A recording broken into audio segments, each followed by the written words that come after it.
سلوا التاريخ كم مجدا سطرنا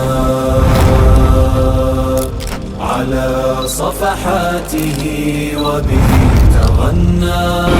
الحمد لله کدش یو سمینار کې و در اوایل جا دارد که از نهاد کلمات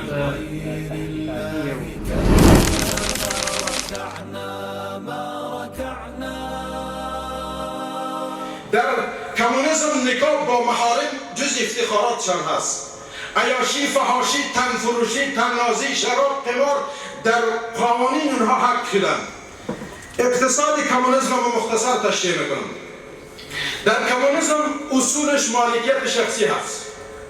ما یک نوع نظام اقتصادی اسلامی داریم که نظام اقتصادی اسلامی همه ابعاد انسان را در حقیقت رقم میزنه. نظام اسلامی، اقتصاد اسلامی مقید است.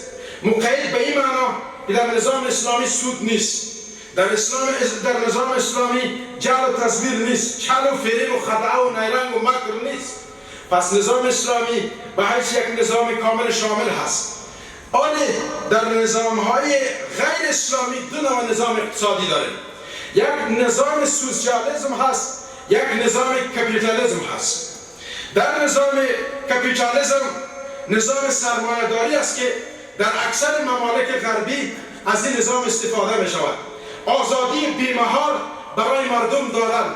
اگر انسان‌ها در ممالک غربی از این دزدی استفاده می‌کنند، از غارت استفاده می‌کنند، از سود استفاده می‌کنند، تنفروشی می‌کنند، هر جنایتی که مرتکب بشن فقط پول پیدا کنند. بالاخره کپیتالیسم نظام سرمایه‌داری آزاد است، در ممالک غربی از این استفاده می‌شود و این با استعمار افغانستان که در طول 20 سال مستعمر قرار گرفته بود نظام کپیتالیسم صورت گرفت. و برای شما من دو موضوع را انتخاب کردم اگر وقت باشد در مرحله اخیر سمینار.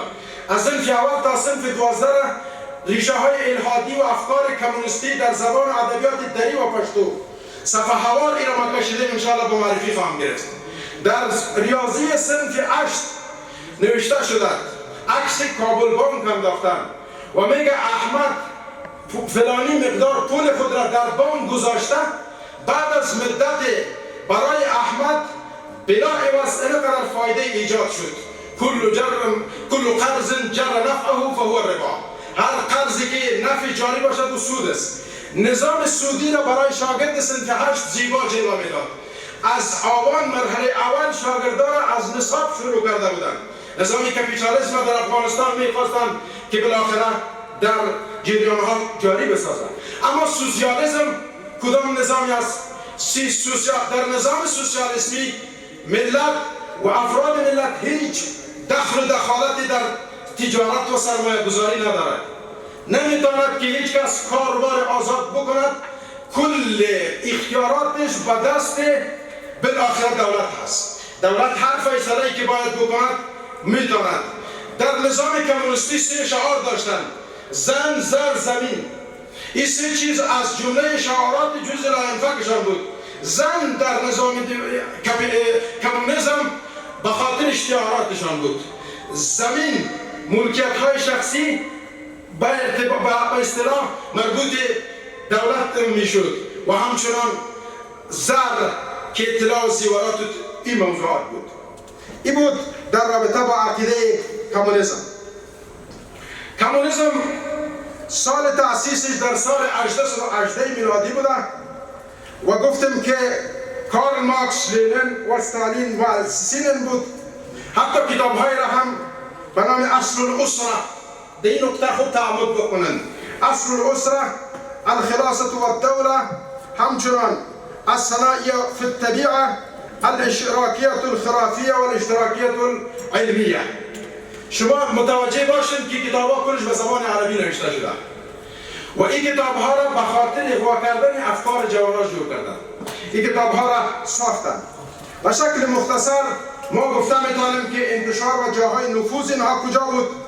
از کمونیسم، اتحاد شوروی، چین، چکسلواکیا، بلغاریا، پولند، آلمان شرقی، رومانیا، یوگسلاویا، البانیا و کوریا. این ممالکی بودند که تا امروز هم در اینجا عقیده کمونیستی جریان دارد.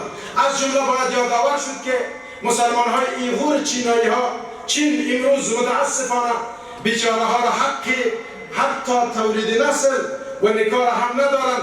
در قانون کمونیستی به اونها اجازه عبادت نمیدن. از جمله چیزهای مهمی که کمونیست ها در بود تخریب زیرساخته انجام دادن، مساجد مسلمان ها را تخریب کردند.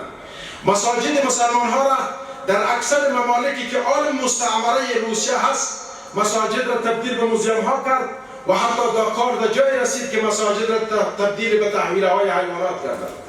این عقیده کمونیسم بود. نشنالیسم یا ملیت‌گرایی موضوع دومی است که من مختصر در این رابطه انشاءالله صحبت میکنم. اما نشنالیسم و ملیت‌گرایی را قبل از اینکه تشریح بکنم، الله سبحانه و تعالی در رابطه با ملل در سوره حجرات میفرماید: یا ایها الناس انا خلقناکم من ذکر و انثى وجعلناکم شعوبا و قبائل لتعارفوا ان اکرمکم عند الله اتقاکم. این نظر اسلام است، این نظر قرآن است. و شاعر چه زیبا میفرماد، میگه که گر در یمنی چو با منی پیش منی، خود در عجبم که من با تو هم یا تو با منی ای نگار یمنی. چین و عرب همارا، هندوستان همارا، مسلم سے هموطن ہے سارا جهان همارا. این عقیده مسلمان هست که در هر جایی که مسلمان باشد برادر ماست، در هر جایی که مؤمن باشد برادر ماست، ولو که سیاه رنگ باشد، ولو که سفید رنگ باشد. بالاخره بلال حبشی را از حبش در کنار پیامبر قرار میداد، صهیب بن سنان رومی را در کنار پیامبر از روم قرار میداد، سلمان فارسی را از فارس قرار میداد. اینها در یک دسترخوان تهاب الأسد وطأتنا لأننا لغير الله كلا ما ركعنا.